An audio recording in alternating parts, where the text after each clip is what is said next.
Check the mic and make sure it sound right, boys.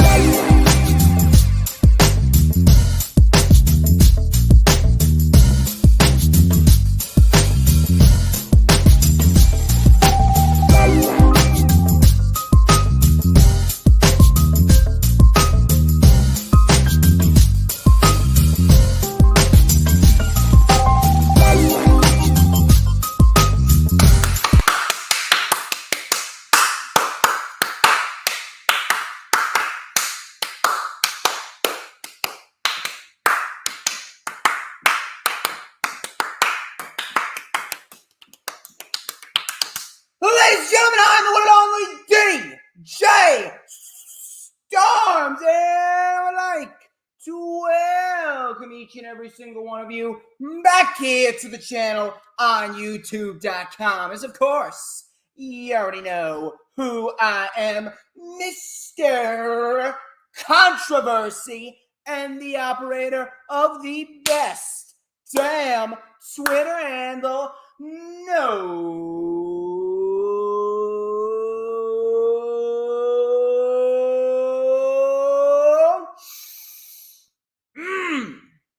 Smell that? Oh. Did you smell that, people? You know what that is? That right there is the smell of excellence. Wait for it. Wait for it.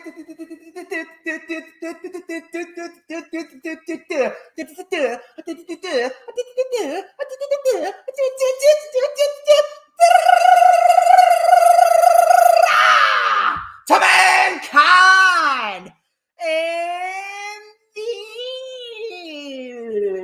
this is the official rewind for AEW Battle of the Belts 2022, part number 3, which of course took place last Saturday on TNT at 8 p.m.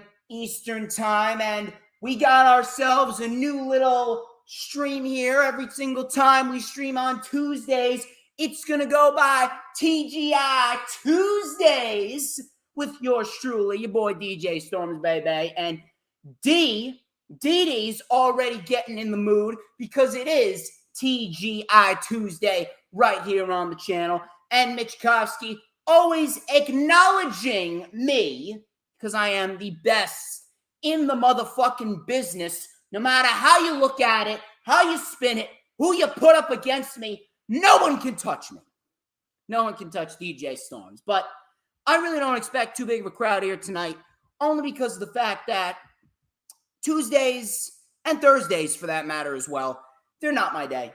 Tuesdays and Thursdays are not my day, but I'd like to believe that we will get a solid crowd here tonight. I see that we got Almighty Finesse in the chat too. Appreciate you stopping by. You are great, as per usual. But we got some stuff to talk about.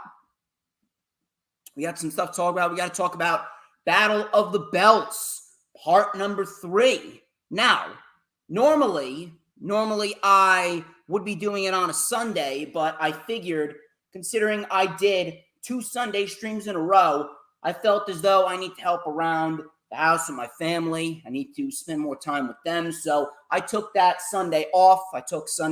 And I just relaxed a bit, watched my dog, spent some time with my family, spent some time with my grandmother as well. And I had a nice relaxing weekend after Battle of the Belts. I actually went to the Chart House in Weehawken, New Jersey. I'm not sure if any of you New Jersey people have ever been to Chart House. It's right on the water, right by the Hudson River, right across from New York City. And I had what was a phenomenal small bowl of lobster bisque, a phenomenal side of mashed potatoes with a big 14-ounce prime rib, cooked medium, some barbecue sauce on the side. Great shit. Calamari as well. Great shit. Am I making you hungry yet? I just ate dinner and I'm already hungry. I want to go back to the Chart House and get that again. It was great. It was great. I did not tweet live for Battle of the Belts, but I did catch the replay. And this was indeed the best Battle of the Belts that Tony Khan has produced easily this year thus far. I've said it once, I'll say it again. We're still in the test phase. But I do believe that in due time, Battle of the Belts will be expanding to 2 hours. It will be live, and it will become their true mini pay-per-views in between the big 4 pay-per-views that AEW has: Revolution, Double or Nothing, All Out, and Full Gear. Now, we're going to talk about all the matches. We're going to talk about the good. We're going to talk about the bad. We're going to talk about anything in between that could result in potential matchups and feuds leading into the All Out pay-per-view, which is coming up in less than a month. We got Quake by the Lake tomorrow at 8 p.m. Eastern Time. NXT is live right now, but let's be real here. No one gives a fuck about NXT. I'm going to be watching NXT Heatwave, but that's about it. I don't think NXT is going to get any better in the time being right now. Mainly because of the fact that Triple H knows that NXT right now is a dead brand. He needs to resurrect Raw and SmackDown before he resurrects NXT. So Raw and SmackDown, they are his sole priorities right now. And then when NXT needs to go and they need to go through the rehabilitation program and process, he will get to NXT when the time is right. But I appreciate all of you thus far, the small crowd thus far here on TGI Tuesday, with me, of course, your host, TGI Tuesday. I'm going to make Tuesdays a fun day. If I start streaming on Tuesdays every now and again, I'm going to make Tuesdays a fun fucking day. You can bet your ass on that. But I greatly appreciate DD's in here. We got Almighty Finesse. We got DJ Sums. Greatly appreciate all of you stopping by. See if we can get some more people in here. First things first, before we get into the festivities here, this is not going to be a long stream because it was only a 1-hour show. There was only 3 matches, but we will dissect everything in depth. Please make sure, if you haven't already done so, please make sure that you follow me on social media. Follow me on all platforms, social media, that being Twitter and Instagram to start. My Twitter and my Instagram is at HistoryMakerDJS. That is at HistoryMakerDJS.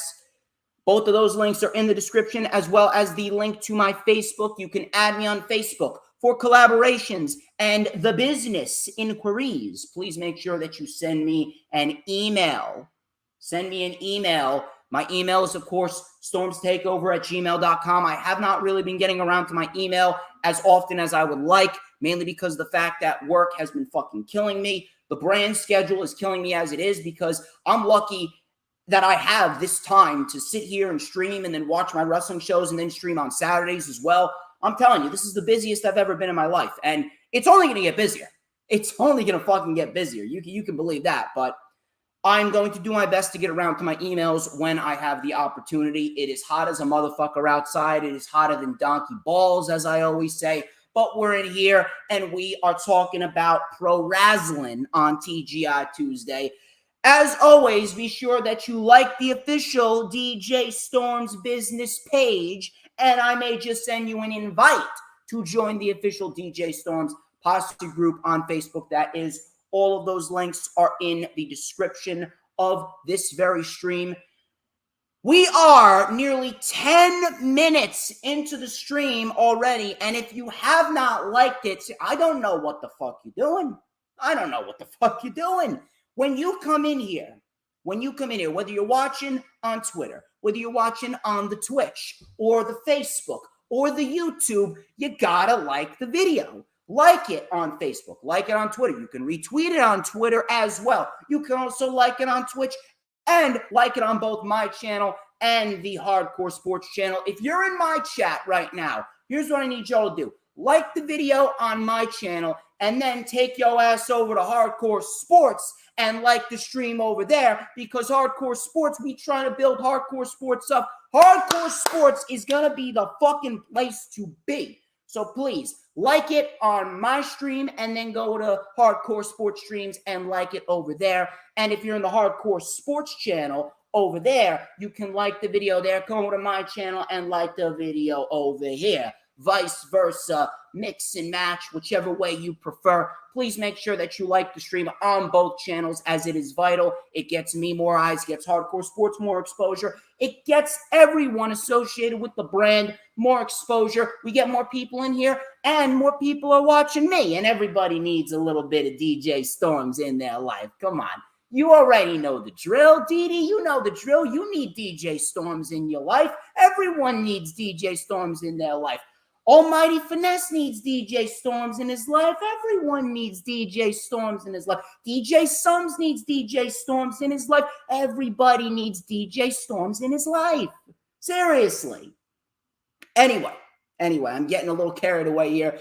And on top of that, after you hit the like button on whatever platform you're watching, please make sure that you hit the subscribe button both on Hardcore Sports and my channel. If you aren't already subscribed, please make sure that you like and you follow on Twitch as well. If you're looking to follow all of Hardcore Sports social media, you can take a look right down here. This is the Twitch channel, Hardcore Sports 1, Instagram, Hardcore Sports Network, Twitter, Hardcore Sports N, YouTube, Hardcore Sports Network. Hit the subscribe button on both YouTube channels, and of course, hit that notifications bell with a huge coup de grace. That way you will know whenever I pop up on YouTube. Because whenever I pop up on YouTube, baby, it is the best time to be on YouTube, because it's the only time you're going to get to see this glorious sideburn chin strap combination and this beautiful mustache right here.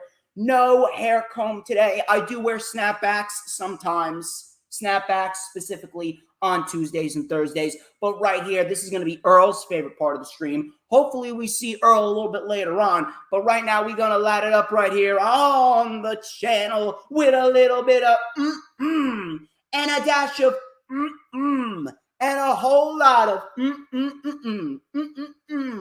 Because like Campbell's soup, I'm so good.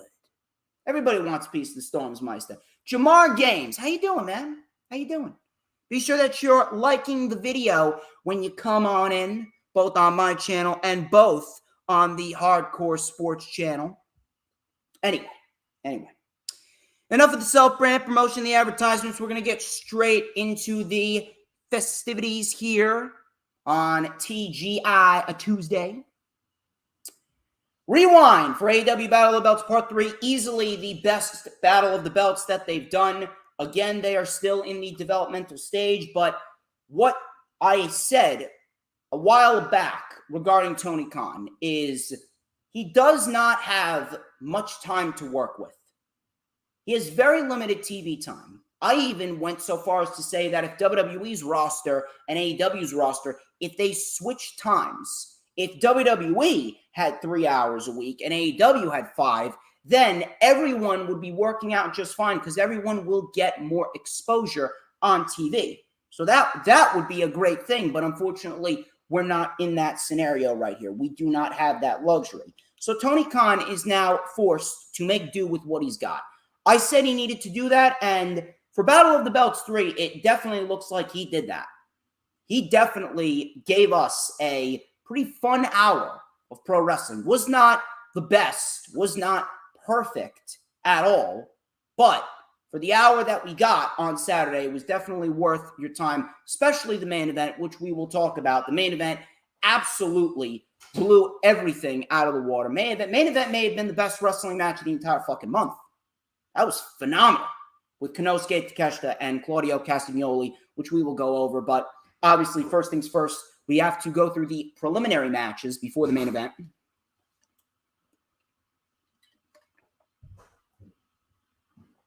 Show kicked off with Wardlow. It is Wardlow's world. I'm actually kind of disappointed. We are not in the presence of Lisa Wardlow. I don't know where she's been. Apparently, she's been quite busy as of lately. I actually talked to her, but I mean, Lisa, babe, if you got some time on a Tuesday, I mean, come on. I know Tuesdays are miserable for most people because we all just want it to be the weekend, but I mean, if you're getting a little dose of DJ Storms in your life, then Tuesday's a time to celebrate. Where are you, Lisa? Come on, Lisa. Anyway. Wardlow, obviously the wrestler that Lisa marks the fuck out over. He took on Jay Lethal. This was for the TNT Championship. I'm going to be quite real with you. This did not live up to expectations at all. This did not live up to expectations at all. I'm not saying it was horrible. But you can't make do with only 8 minutes. I said that Tony Khan needs to make the most of what he's been given. I understand what he did with the post-match attack, but 8 minutes? There was no need for the post-match attack with Satnam Singh, Sanjay Dutt, and Jay Lethal. No need for that. No need for that at all. You could have saved that for Dynamite. You could have easily saved that for Dynamite. I understand that they're not done. I didn't expect them to be done.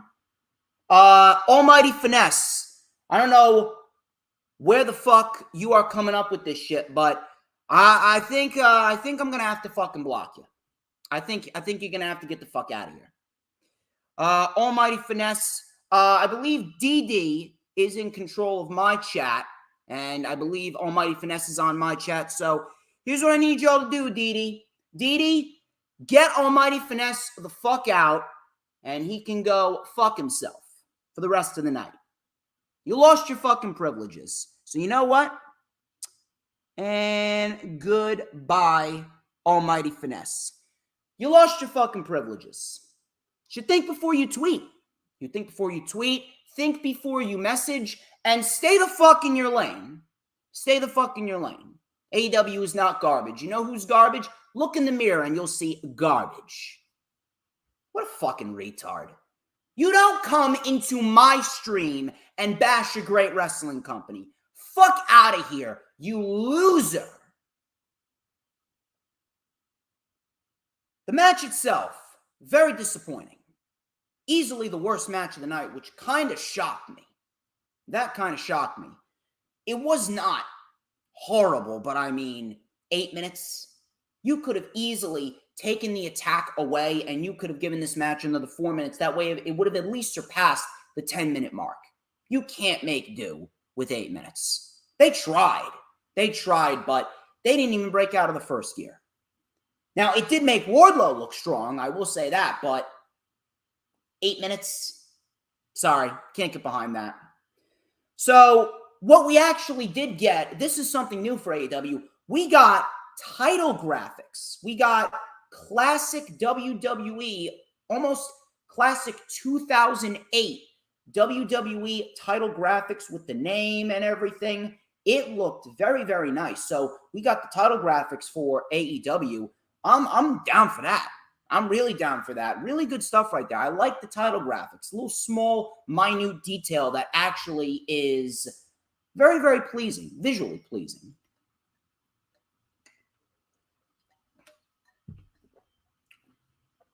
So, Lethal attacked Wardlow after a distraction by Sanjay Dutt. Wardlow, he popped right up after a suplex. Wardlow, obviously being the beast that he is. He had a big back body drop on the outside. Satnam Singh got in Wardlow's face. Lethal took advantage with a wrecking ball dropkick. Wardlow hit a tilt-a-whirl slam for a 2. Lethal faked an injury. And then he took advantage, knocked Wardlow out of the ring, and hit a very nice tope suicida. Coming back from commercial, this was actually probably the best part of the match.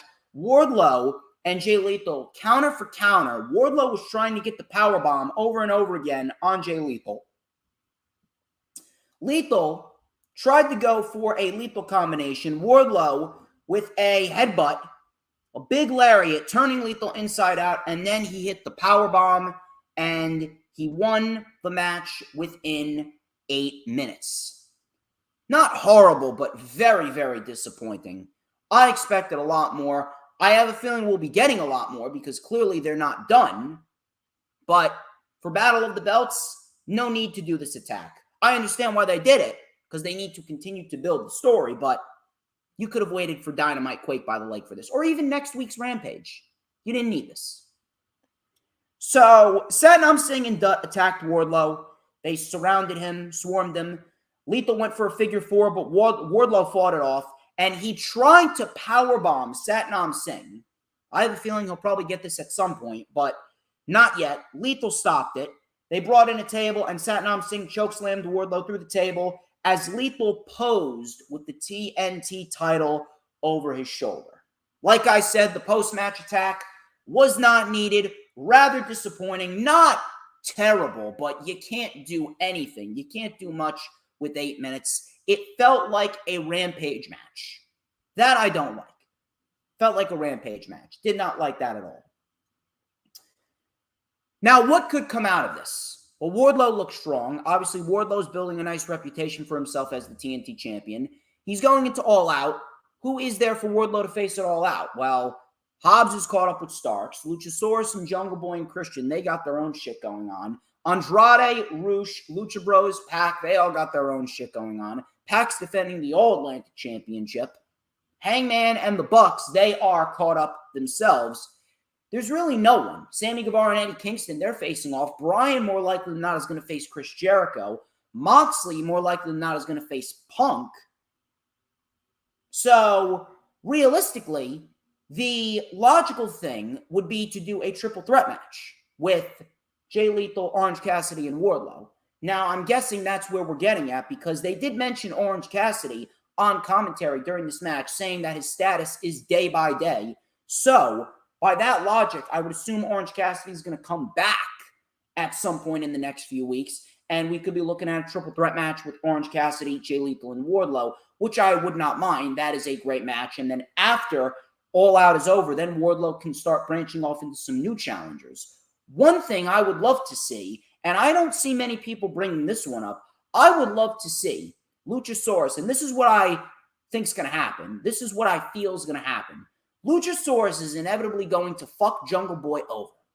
Luchasaurus is going to fuck Jungle Boy over, and Luchasaurus is inevitably going to side with Christian Cage at All Out. Christian Cage is going to beat Jungle Boy at All Out. Jungle Boy needs some backup.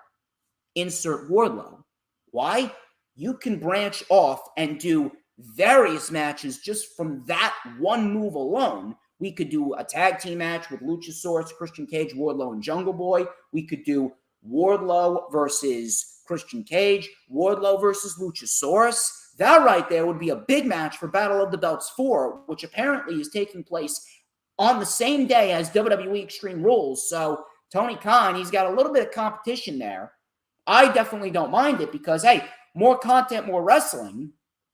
I don't mind it. More content for me to cover on the brand, too.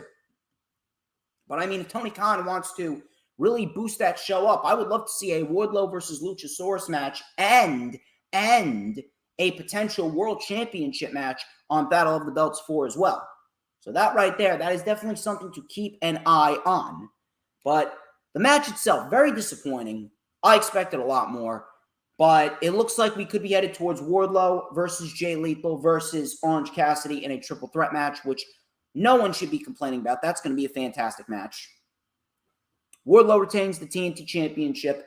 That was the right outcome. Not a very exciting way for Battle of the Belts to get started on, but it got better. The last two matches definitely delivered. Thunder Rosa and Jamie Hayter was the second match. I actually thought that these two were going to main event, considering that the women main evented the last two Battle of the Belts. But this was not the main event. This was right in the middle of the show. So this match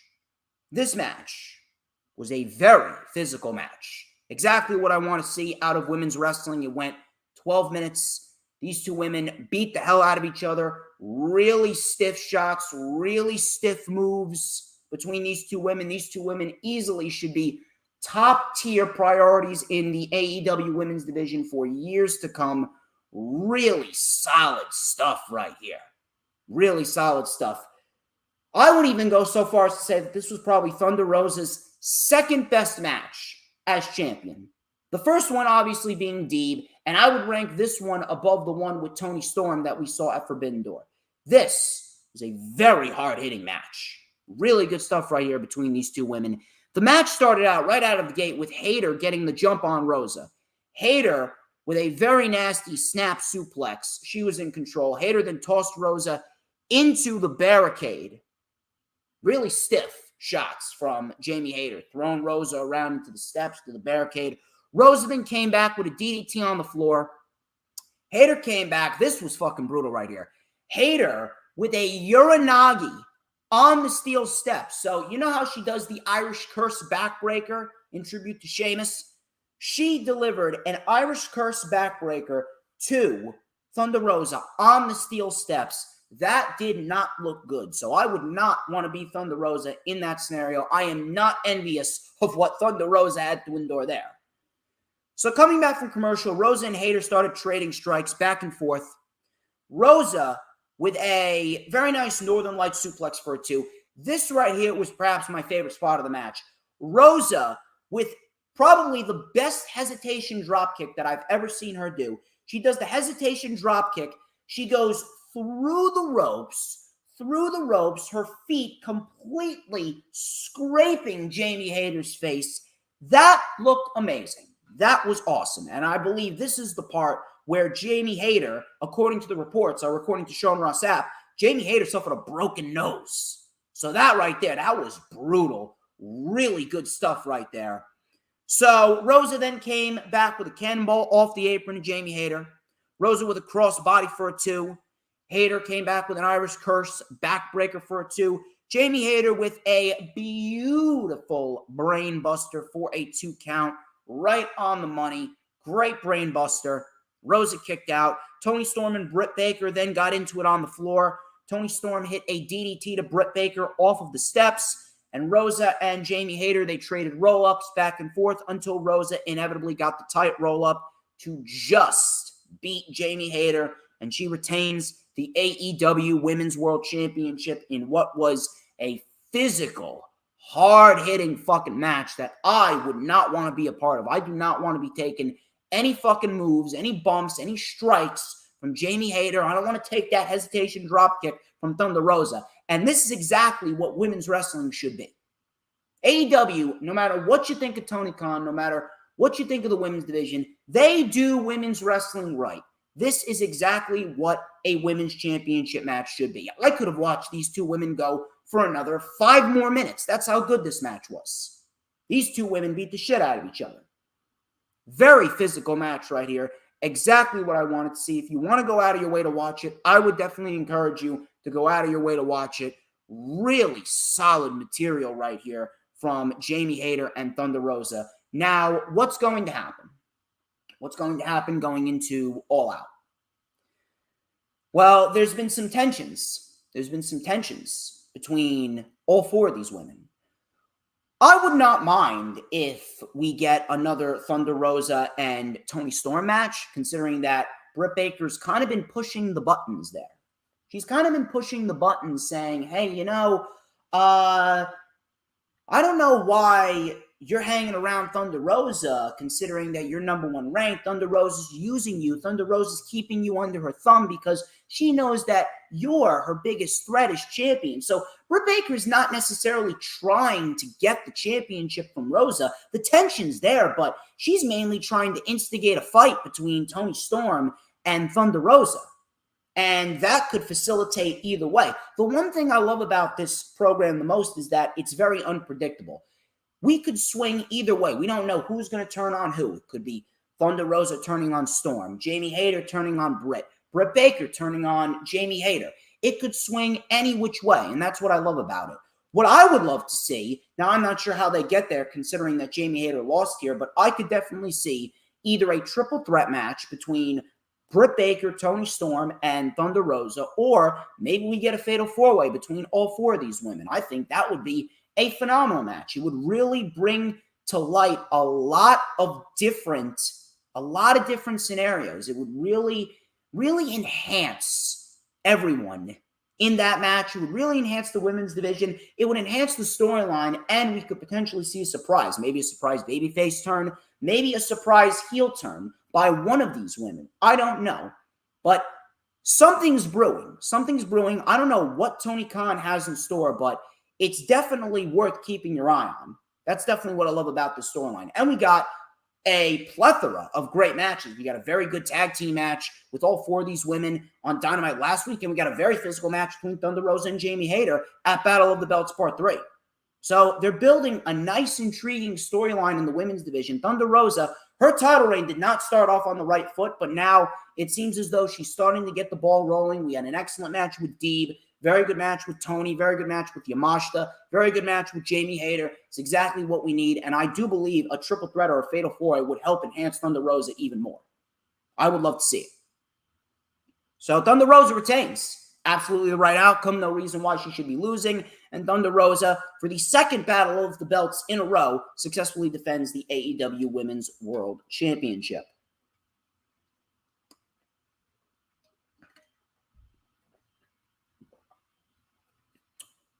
Claudio goddamn Castagnoli versus Konosuke Takeshita. This was for the Ring of Honor World Championship. I did a rundown for AEW Battle of the Belts with Lil Stevie. Shout out to Lil Stevie. He's a great supporter of the channel. He's a very good guy. Shout out to Lil Stevie. Lil Stevie and I, we talked about this last Thursday, and he actually said that these two were going to main event. I didn't believe him, but hey, I'm happy to admit that I was wrong there. After the match we got, I mean, they had no choice but to put these two in the main event. Holy fuck. These two, what I say will not do this match justice.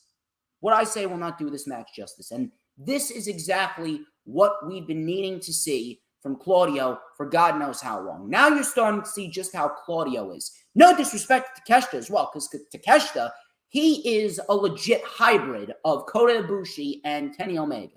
If Kenny Omega and Kota Ibushi were to take their DNA and fuse it in a lab, you would get Konosuke Takeshita. This match was absolutely fantastic.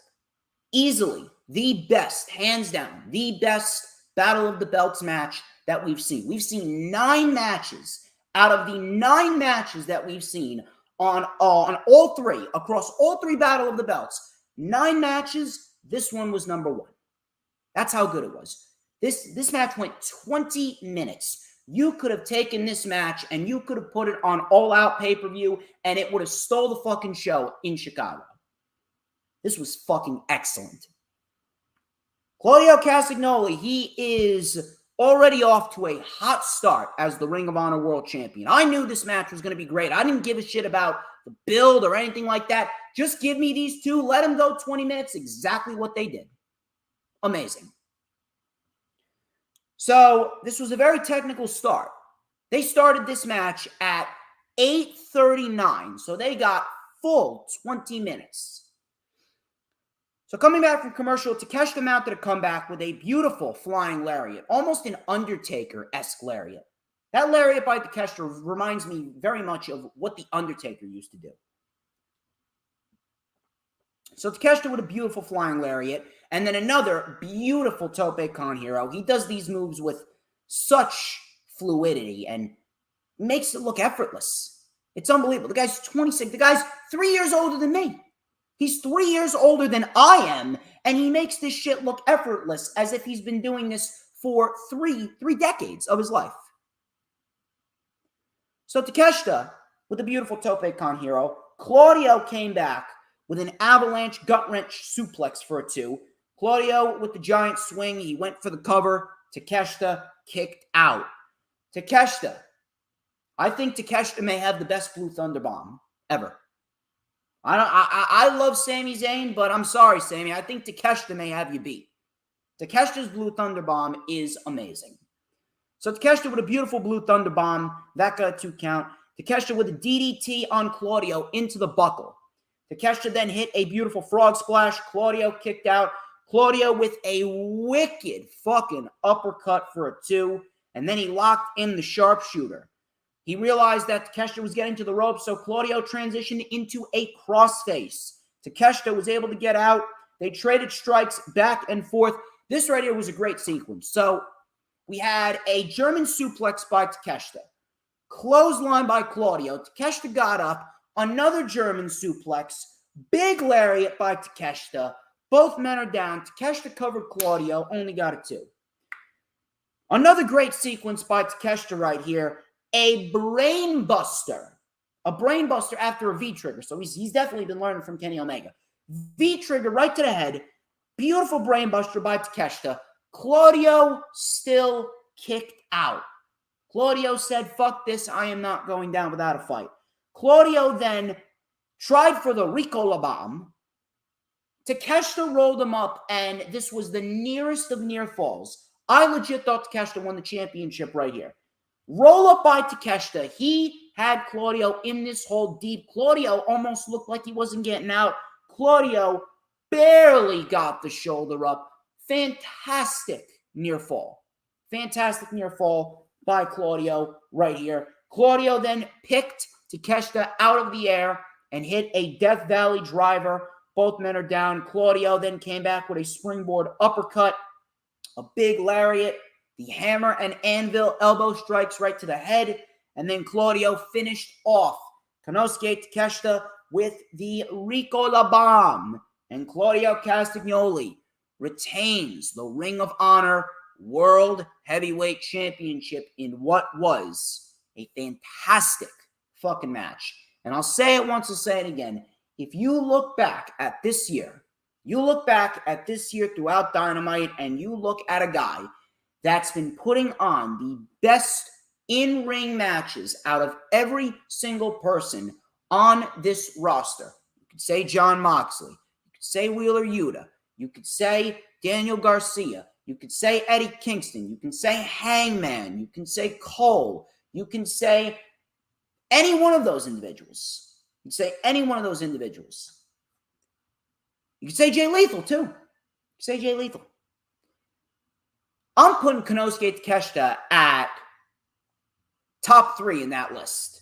Konosuke Takeshita, easily in the top 3 on that list. Konosuke Takeshita, I cannot even begin to tell you how good this guy is. If you have not seen this guy work, you need to go and see this guy work. I'm telling you. He is absolutely phenomenal. I don't even have the words to describe how good he is. He's legitimately knocked it out of the park with everyone he's been in the ring with. Jay Lethal, Jon Moxley. How many other people? Lethal and Moxley and fucking, who else did he face? Hangman. He faced fucking Hangman. Now he knocked it out of the park with Claudio. Konosuke Takeshita is unbelievable. He's unbelievably good, and I do not believe that Tony Khan hasn't signed him yet. You need to sign this guy, and you need to make this guy your version of Shinsuke Nakamura and Kota Ibushi as one. This guy has all the potential in the world to be the biggest Japanese star to break into the American professional wrestling sport since Shinsuke Nakamura. And WWE fucked up Shinsuke Nakamura. Nakamura never got his feet off the ground. He lost to Jinder Mahal within 5 months of being on the main roster. Konosuke Takeshita, he's got the potential to steal the fucking spotlight like no one from Japan has ever stolen the spotlight before. Tony Khan, if you're listening, and I know you are, sign Konosuke Takeshita sooner rather than later. He is an absolute prodigy. He's a fucking prodigy, and he needs to be on your roster full-time. Takeshita and Claudio, excellent match to cap off what was a pretty decent hour of professional wrestling here we got last Saturday. And that's pretty much it. That's all I got for you. Definitely one of my shorter streams. We're barely even going 40 minutes here, but ladies and gents, that wraps up the rewind for AEW Battle of the Belts, part number 3. I would like to thank each and every single one of you who tuned into this video. I understand it is a short one, but that's what you get when you only got an hour. Trust me, when we get these 2-hour Battle of the Belts, I'll be going an hour plus, hands down. I'll be going an hour plus. You'll have me for plenty of time on your Tuesdays or Saturdays or Thursdays as per usual. Small crowd tonight, but we got a decent turnout, that's for sure. I would like to thank each and every single one of you once again who tuned into the video. Do not forget to like, do not forget to comment, do not forget to subscribe. Share out the stream on all platforms, social media. Do not forget to check out all Hardcore Sports social media links right at the bottom. On Thursday, in about 2 days, I will be right here back on the channel at 7:30 p.m. Eastern Time with Mr. Earl Cole. Shout out to Earl Cole. I will be live right here with Earl Cole on the Wrestling Experience. We will be dissecting AEW Dynamite Quake by the Lake, which looks like a great show tomorrow night. We got Darby Allin and Brody King in a coffin match. We got Andrade and Roosh versus the Lucha Brothers. We got Madison Rayne and Jade Cargill happening on the show. We also got ourselves a World Championship match, Moxley and Jericho Part 2. I'm very much looking forward to that match because the first match that they had was very, very unmemorable. It wasn't terrible, but it was very, very unmemorable. So I'm very much looking forward to seeing how that match is going to pan out. Very much looking forward to seeing how much better that match is going to be from the first match. Definitely looking forward to that. And it should be a really good show tomorrow. I will be back on the Wrestling Experience on Thursday, 7:30 p.m. Eastern Time. And then on Saturday, as per usual, Saturdays are my day. Saturdays are owned by DJ Storms. Saturday is the Lightning Flash Update. We're going to talk about various topics, including a big topic right here. Jonathan Gresham and Tony Khan, the latest on what happened with those two. Apparently, no bridges were burned. Now, I'm not sure how that's possible, but we're going to go over that. We're going to dissect everything. And for everyone's sake, I hope that all bridges have not been burned because I actually want to see Jonathan Gresham back in AEW, considering that he is going to get the best exposure, the most exposure over there. Maybe in WWE, he'll be fine in NXT, but NXT is going to be his ceiling, unfortunately. Mainly because of the fact that there's just so many people who are ahead of him. But I really do hope that we do see the smoothing over of all of these issues. But for now, ladies and gentlemen, I'm DJ Storms. This has been The Rewind. Before I get out of here, people.